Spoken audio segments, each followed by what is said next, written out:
Assalamualaikum warahmatullahi wabarakatuh. Selamat datang di Bicara Pajak. Bersama saya Faris Sustian.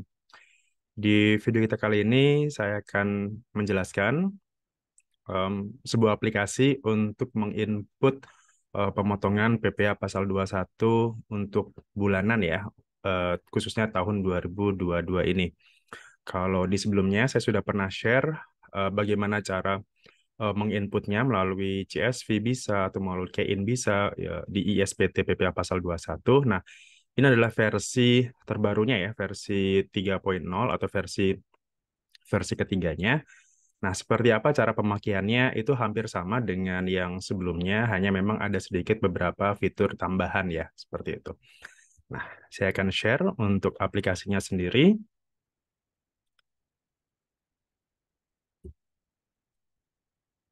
Oke, jadi ini adalah aplikasi bukti potong PPh pasal 21 bulanan untuk tahun 2022 yang juga bisa dipakai untuk tahun 2021 ke bawah. Artinya eh, karena 2022 ke atas ini kan ada perubahan tarif ya terkait PPh orang pribadi. Nah, kita juga sudah menyediakan kalau misalkan Anda mau menggunakan tahun 2021 juga bisa seperti. Jadi sudah otomatis PPh terutangnya juga ikut berubah nantinya. Itu adalah salah satu fitur terbaru ya di versi 3.0 ini. Seperti biasa, kita input dulu nama pemotongnya ya. Jadi di sini ada nama nama pemotongnya atau nama perusahaan, NPWP, alamat, kota, kemudian pimpinannya siapa, kemudian di sini adalah NPWP pimpinannya, misalkan berapa, kemudian gross up atau tidak. Nah, khusus untuk gross up ini sendiri, ini bisa diaktifkan ya. Jadi kita harus aktifkan dulu di menu. Kalau di sini berarti kita klik ini, eh, file, kemudian kita option di sini, kemudian di sini ada formula, kemudian ada enable iterative calculation. Nah, ini kita aktifkan dulu. Setelah kita aktifkan, baru kita klik OK di sini. Oke.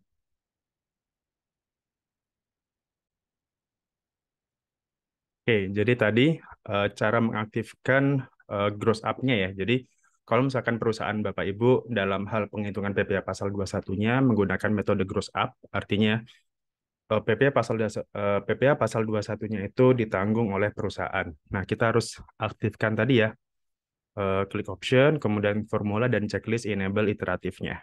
Nah, ini asumsinya tidak. Kemudian tadi untuk tahun pajaknya kita bisa memilih untuk tahun 2021 atau tahun 2022 ke atas ya. Misalkan kita pilih tahun 2022, kita pilih saja ini 2022. Oke. Nah, kalau sudah seperti ini, kita sudah isi, tinggal kita input pegawainya. Kemudian setelah itu, setelah kita input pegawai, di sini tinggal kita isi ya nama pegawainya. Kemudian ini statusnya adalah pegawai tetap atau tidak, jenis kelamin, kemudian PTKP, kemudian bulan menerima penghasilannya dari kapan sampai kapan, misalkan ini Januari sampai dengan Desember. Kemudian lama bekerjanya berarti di sini sudah otomatis ya, misalkan kalau dari Januari, Desember berarti dia 12 bulan. Misalkan kalau kita isi di sini katakanlah Juni, berarti dia ada 6 bulan bekerjanya, seperti itu. Oke, kemudian setelah itu jabatannya diisi manual di sini disesuaikan ya dengan jabatan di perusahaan Bapak Ibu semua. Kemudian nomor NPWP-nya disesuaikan tanpa adanya titik ya. Jadi langsung aja semua digit 15 digit. Di sini masih menggunakan 15 digit ya karena aplikasinya sendiri itu masih menggunakan yang 15 digit. Kemudian di sini ada balongan, kemudian alamatnya ya ini sesuaikan aja alamatnya. Kemudian setelah itu eh, nama negara, karyawan asing dan sebagainya ini di di tidak perlu diubah ya. Misalkan kalau kita semuanya warga negara Indonesia. Kemudian nick-nya jangan lupa kita input di sini. Ini pegawai ya, nick pegawai tersebut misalkan. Nah, setelah itu di sini akan ada pilihan kita mau isi di masa berapa. Di sini ada Januari sampai Desember ya. Misalkan saya mau ngisi untuk masa November 2022. Nah, bisa berarti kita klik ini. November. Oke, November ini sudah sesuai ya, sudah sesuai. Jadi yang kuning ini itu adalah oh, yang sudah otomatis. Jadi tinggal kita isi aja yang warna birunya ini. Jadi gaji pokoknya berapa, kemudian tunjangan, uang makan dan seterusnya. Kemudian kalau misalkan dia ada untuk yang premi di sini di sini sudah otomatis ya, sudah disesuaikan dengan elemen di PPA pasal 21-nya. Nah, untuk elemen sendiri ini bisa kita sesuaikan apabila misalkan kalau ternyata Bapak Ibu perusahaannya tidak ikut BPJS, baik itu tenaga kerja maupun kesehatan, ya berarti ini tidak perlu ditulis ya, dinolkan semua bisa.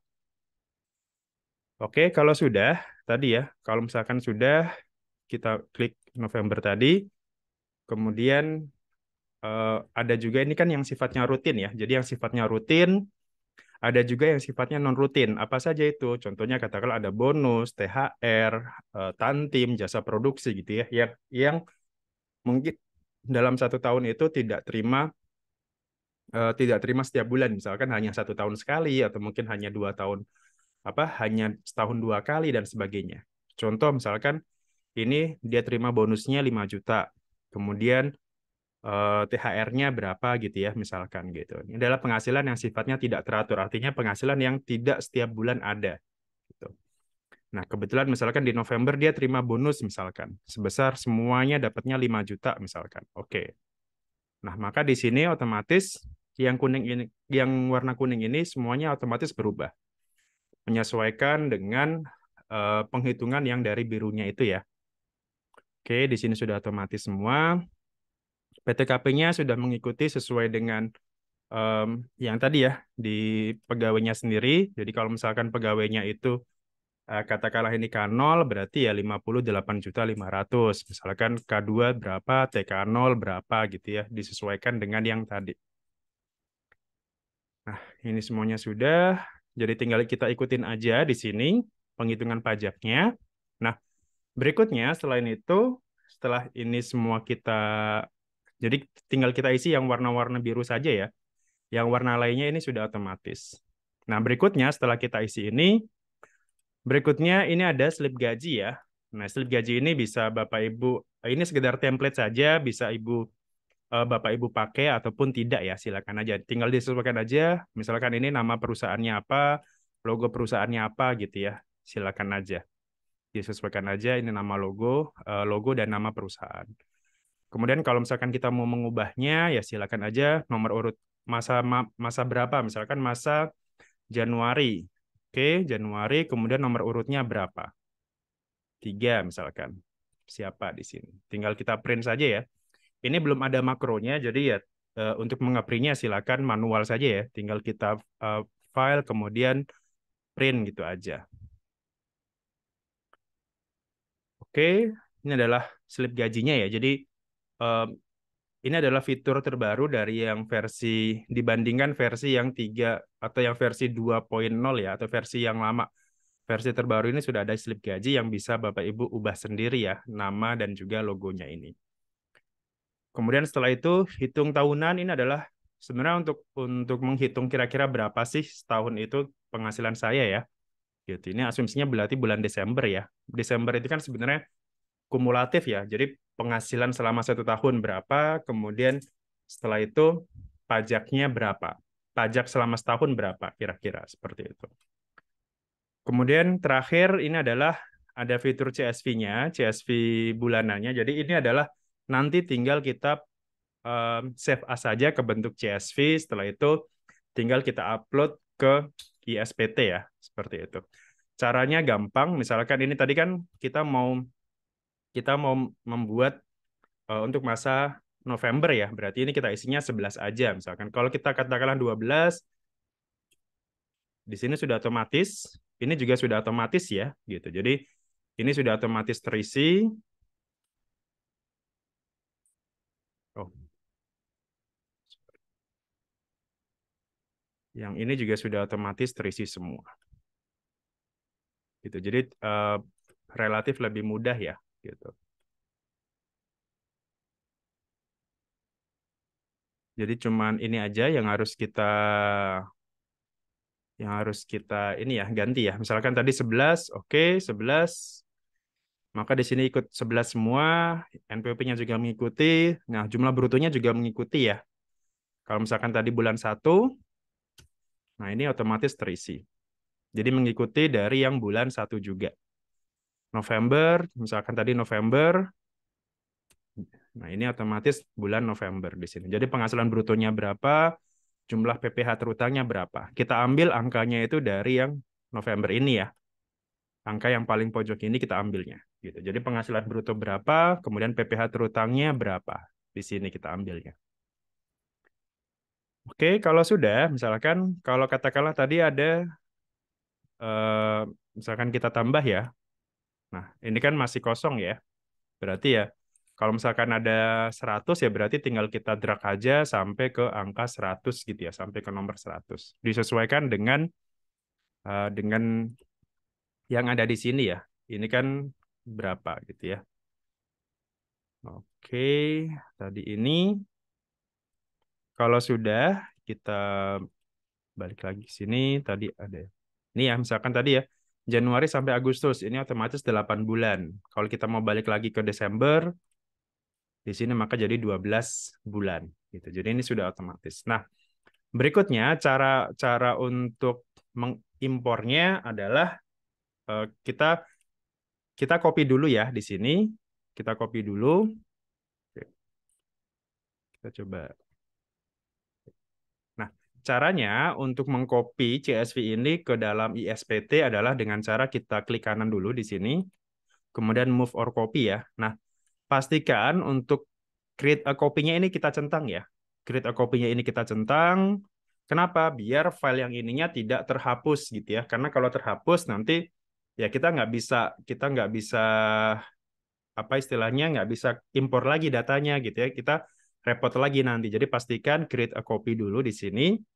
Kemudian setelah itu nyubuk kita ke nyubuk saja ke kita bikin file Excel baru ya. Kita bikin file Excel baru ke nyubuk aja, klik OK.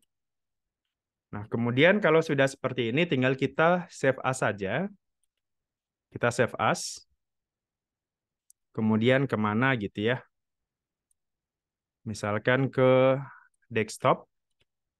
Misalkan kita mau November 2022 gitu ya. Masa November 2022. Kita klik di desktop gitu.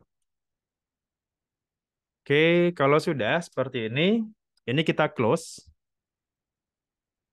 Oh sorry, ini masih XLS ya. Ini kita nggak bisa mengimpor datanya. Jadi datanya itu harus dalam bentuk file CSV. Nah, jadi tadi ya sama, tinggal kita save as saja atau save a copy aja, kemudian browse, kemudian kita masukkan ke desktop ya misalkan.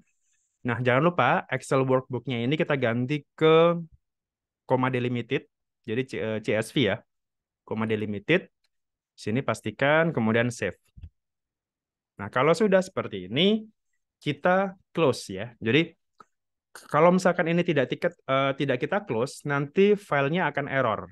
Gitu. Jadi, misalkan kalau ini tidak kita close ya, misalkan kita buka ISPT-nya sekarang, kita buka ISPT, misalkan kita pilih ini ya, kan kalau ISPT itu kan satu aplikasi bisa untuk beberapa perusahaan ya.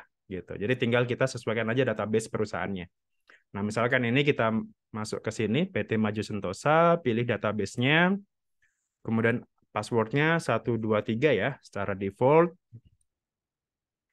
Kemudian setelah itu kita mau buat masa November tadi kan, kita pilih SPT, kita buat SPT baru, masa November 2022, oke, kita buat SPT-nya.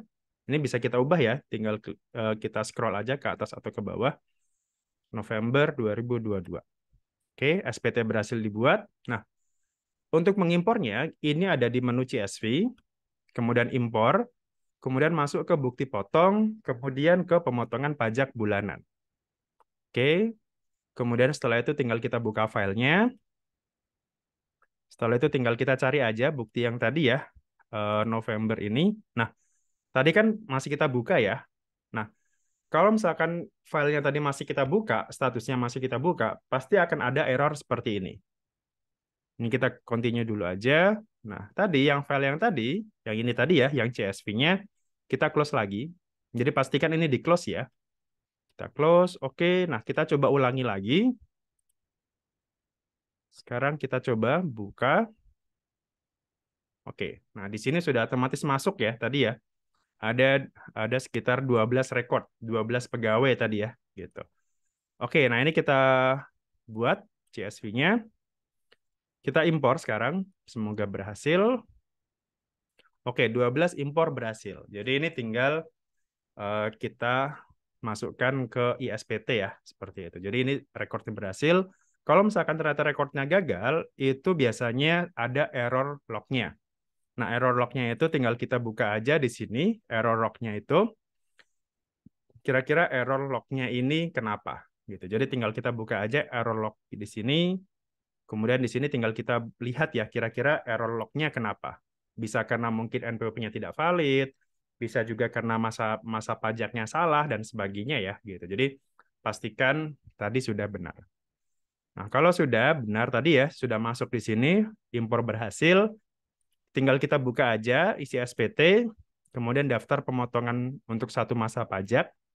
Kita pilih di sini November. Nah, angkanya ini sudah masuk di sini. Jadi jumlah penghasilan brutonya berapa, PP yang dipotong berapa. Ini adalah yang dipotong, jadi pegawai yang di atas PTKP ya. Jadi penghasilannya yang di atas PTKP. Kalau penghasilannya di bawah PTKP, berarti tinggal kita masukkan aja ke bagian B. Misalkan total perusahaan ada 20 pegawai misalkan. Yang 12 itu sudah di atas PTKP, yang 8-nya di bawah PTKP.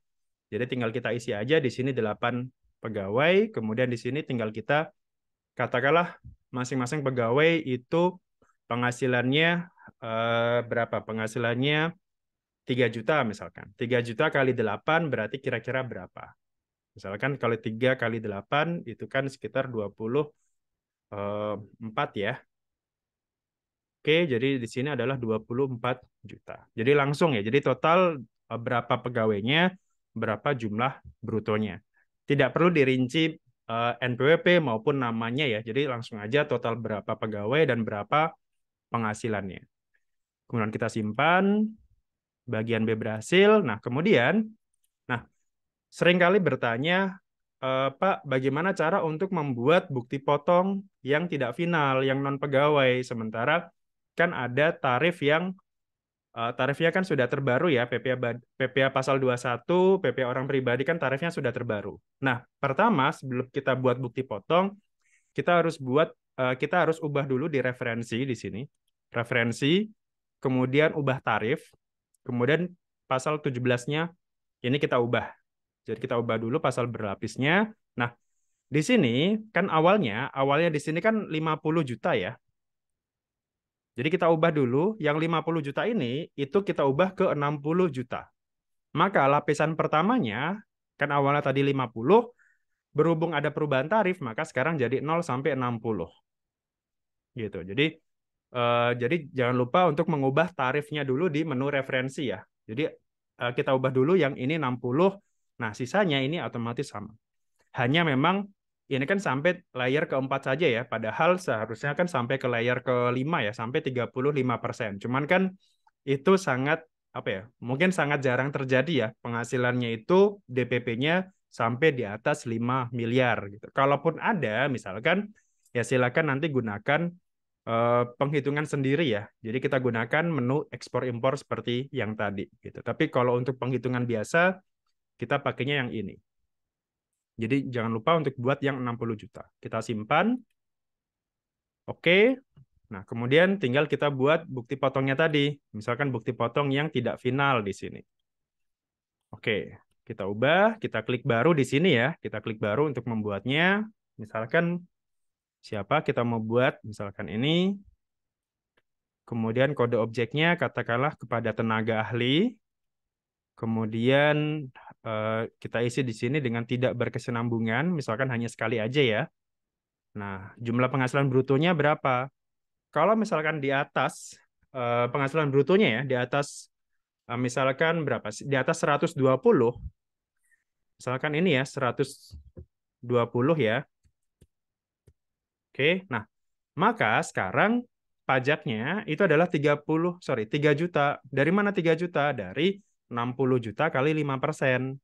Karena kan kalau untuk pegawai apa? Sorry, bukan pegawai yang menerima penghasilan tidak berkesinambungan, itu kan cara menghitungnya kan dasar pengenaan pajak, sorry, dasar pengenaan pajak itu dari setengah dari penghasilan brutonya. Jadi kalau penghasilan brutonya, misalkan Bapak Suwito ini dia terimanya 120 juta, maka DPP-nya adalah sebesar 60 juta. Nah, dengan tarif terbaru, maka dia hanya dipotong 5%. Dibandingkan kalau misalkan dia tarif yang lama, kan dia tarifnya 15% ya, 5 dan 15%. Nah, di sini dia langsung dipotong 5%. Kenapa? Karena masih di bawah layer pertama gitu ya. Layer pertama setelah Undang-Undang HPP kan 0 sampai 60 gitu. Jadi ini sudah sesuai dengan penghitungan DPP atau Undang-Undang HPP terbaru ya gitu. Kalau sudah kita simpan di sini, mau buat bukti potong lagi silakan kalau masih ada ya. Kalau tidak ada kita pilih no saja langsung. Nah, berikutnya setelah itu kita isi SPT di sini, kita masuk ke induk. Ini hanya rekap saja ya. Untuk induk ini hanya recap saja. Jumlah pegawainya ada 21. Jumlah yang dipotong ya, jumlah pegawai yang dipotong adalah 21, jumlah brutonya sekian, jumlah PPh-nya sekian di sini. Kemudian kalau ada PPh final dan sebagainya, kalau misalkan ada kelebihan pajak dari masa sebelumnya, silakan ditulis ya di sini, misalkan dari masa Oktober 2022 misalkan. Berapa? Misalkan dari kelebihan potong kemarin, misalkan katakanlah ada 500.000 kelebihan potongnya. Gara-gara apa? Gara-gara misalkan karena ada kesalahan potong, mungkin karena ada yang resign dan sebagainya ya, seperti itu. Kita pilih di sini. Kemudian lanjut ke lampiran, kita pilih yang ini 7. Sisanya ini bisa dicentang, bisa tidak ya, silakan aja. Kemudian setelah itu tempatnya di mana, misalkan Bekasi.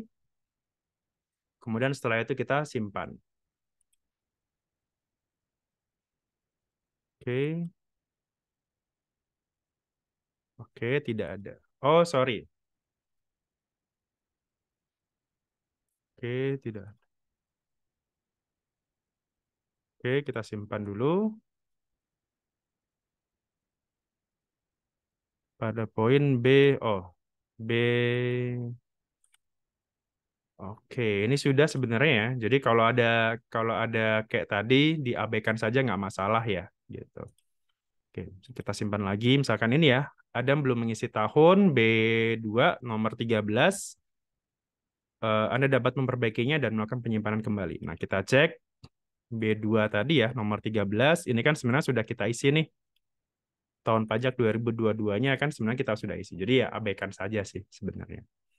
Kalau sudah seperti ini, kita close, kita ke pengisian SSP-nya. Jadi kita store dulu ya pajaknya ini sebesar 7.400.000 ini kita store dulu, kita buat billingnya. Jangan lupa kode billingnya adalah 41121 dan jenis store-nya adalah 100 ya. Di sini 100. Kemudian NTPN-nya berapa? Kemudian pastikan untuk pembayarannya sama persis ya dengan yang PPh terutangnya. Oke, kita simpan. No, karena hanya satu kali aja ya, karena satu aja pembayarannya. Oke, sudah sama seperti ini. Nah, kalau sudah, langkah terakhir apa? Berarti kita siapkan CSV-nya ya, gitu. Kita siapkan CSV-nya, pelaporan SPT di sini. Jadi di menu CSV, pelaporan SPT. Setelah itu tinggal kita klik saja di sini November, pastikan PPh terutang dan SSP ini sudah sama ya, tidak ada selisih. Baru setelah itu tinggal buat CSV-nya. CSV-nya kita mau apa namanya? Kita buat laporan di mana? Misalkan untuk masa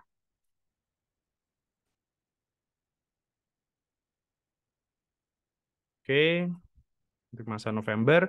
Untuk CSV-nya ini jangan sampai di rename ya. Jadi samakan aja dengan ini. Jadi jangan sampai di rename, jangan diubah juga gitu ya. Kita save aja langsung. Nah, CSV berhasil dibuat. Nah, kalau sudah seperti ini, tinggal kita bisa laporkan ini ke DJP online. Bisa lihat caranya di video saya yang lain. Bagaimana cara melaporkan ISPT PPA Pasal 21 lewat DJP online ataupun bisa juga datang langsung ke KPP menyerahkan CSV-nya tadi plus induknya ya.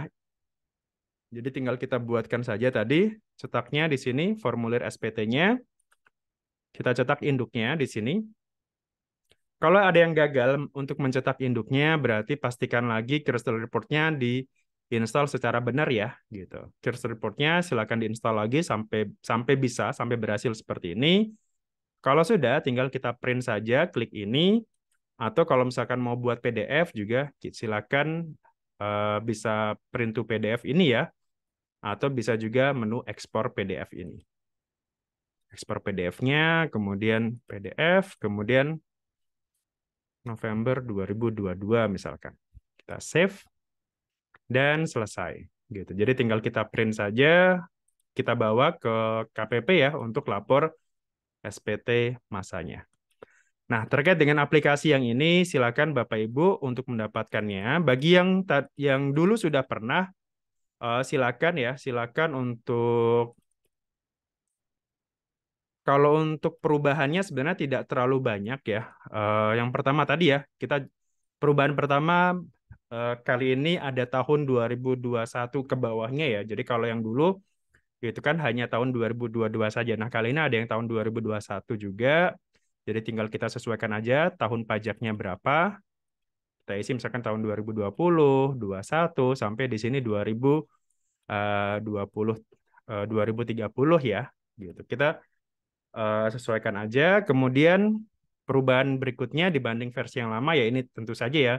Jadi sekarang sudah saya sediakan masing-masing per bulan. Jadi lebih enak ya pemakaiannya seperti itu. Jadi tinggal misalkan kita mau lapornya untuk masa apa nih? Misalkan Juli, Juni, Agustus dan seterusnya. Tinggal kita klik saja. Ini juga sudah otomatis. Tinggal kita isi aja ya. Yang kolom-kolom biru ini, yang kuning ini sudah otomatis. Gitu. Jadi hanya isi yang kolom biru saja. Yang selain warna biru ini sudah otomatis ya, gitu. Kemudian di samping itu perubahan berikutnya atau fitur berikutnya adalah adanya slip gaji ini ya. Ini bisa kita print, misalkan katakanlah printnya bentuknya seperti ini ya. Kita sesuaikan aja mau kertasnya bentuk apa seperti itu. Katakanlah A4, kemudian scalingnya misalkan jadi seperti ini. Tinggal sesuaikan aja sesuai dengan kebutuhan ya. Kira-kira perusahaan maunya seperti apa bentuknya gitu. Oke, kemudian setelah itu CSV-nya juga sudah otomatis ya, jadi tidak perlu diubah-ubah lagi. Jadi cukup ubahnya yang warna merah ini saja. Kita mau ke masa 1 Januari, otomatis di sini juga sudah berubah, gitu ya. 2 juga sama, berubah juga, gitu. Jadi tadi ya pastikan ini kalau pada saat kita mau impor datanya, kita pilih yang ini move or copy. Kemudian pastikan yang create a copy dulu ya. Jadi ini centang dulu. Karena kalau enggak, kita akan kehilangan file ini. Dan itu akan sangat repot ya untuk masa-masa setelahnya. Oke, barangkali itu. Dan untuk mendapatkan aplikasi ini, silakan Bapak Ibu berdonasi seperti biasa. Untuk linknya saya taruh di bawah dan untuk donasinya sudah saya jelaskan di deskripsi juga. Gitu. Jadi silakan lihat di deskripsi video ini untuk linknya. Silakan donasi di Saweria seperti itu. Oke, itu saja. Berikutnya nanti mungkin akan saya launching juga untuk aplikasi pembuatan A1 ya, pembuatan bukti potong tahunannya juga dengan format yang tahun terbarunya gitu. Itu saja yang bisa saya sampaikan. Terima kasih atas atensinya. Semoga Bapak Ibu selalu mendapatkan keberkahan, kesehatan, dan usahanya makin berkembang. Dari saya, terima kasih. Assalamualaikum warahmatullahi wabarakatuh. Salam.